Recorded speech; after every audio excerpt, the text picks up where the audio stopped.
Fala galera do canal, eu sou Rodolfo Dirac e agora vamos dar continuidade ao nosso curso de C orientado a testes. Na aula de hoje a gente vai discutir um pouco sobre, na teoria, o que são os daemons e entender um pouco da implementação, de como transformar um processo em um daemon utilizando a técnica Fork and Die.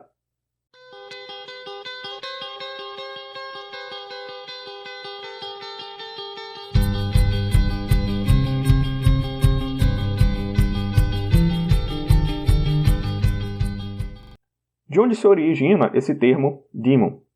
Daemon, a etimologia da palavra daemon, remete à mitologia grega. As pessoas elas acreditavam que existiam determinados espíritos que as acompanhavam e as ajudavam a realizar determinadas ações. Não necessariamente esses espíritos eram bons ou maus, eles simplesmente eram espíritos companheiros, auxiliares das pessoas. Cada pessoa tinha o seu daemon. A gente vai trazer um pouco dessa noção para a computação, de tal sorte que os daemons eles vão ser processos auxiliares a uma determinada aplicação principal. Eles vão realizar tarefas em background. A técnica que a gente vai utilizar para criar os daemons é a técnica Fork and Die. A gente vai ter que seguir uma série de passos para transformar um determinado processo em um daemon. O primeiro passo que a gente vai ter que seguir é utilizar a chamada de sistema fork e logo em seguida a chamada de sistema exit. Então, a gente vai chamar fork, quando a gente faz essa chamada de sistema, a gente já sabe das aulas anteriores, que aí vai ser criado um novo processo, esse processo é chamado de processo filho. Logo em seguida, a chamar fork, a gente vai fazer com que o processo pai, ele chame exit, de tal sorte que esse processo vai encerrar, deixando esse primeiro filho órfão. Esse primeiro filho vai passar a rodar em background e vai ser adotado pelo processo init. O segundo passo que a gente vai precisar executar é transformar esse primeiro filho em líder de sessão. Por que a gente vai precisar fazer isso? Então, primeiramente, eu vou ter o processo pai antes de chamar fork. Esse processo ele pertence a uma determinada sessão e ele está vinculado a um terminal. A partir do momento que eu chamo fork, eu crio o primeiro filho.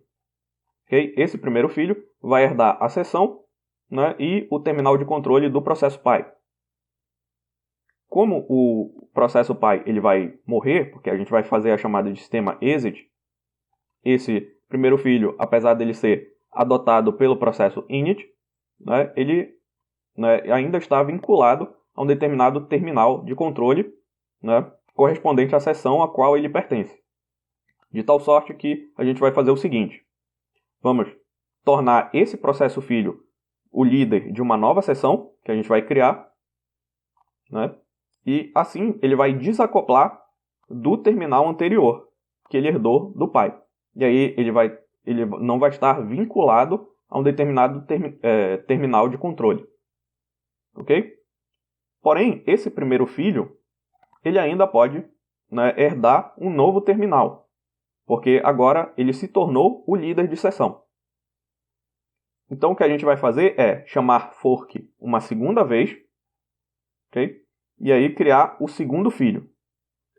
E depois de chamar fork pela segunda vez, a gente faz o primeiro filho chamar exit.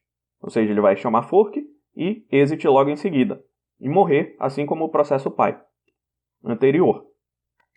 E agora, este segundo filho não é nem líder de sessão, ou seja, ele não pode herdar um novo terminal, e nem obter um novo terminal, e ele é filho direto do processo init.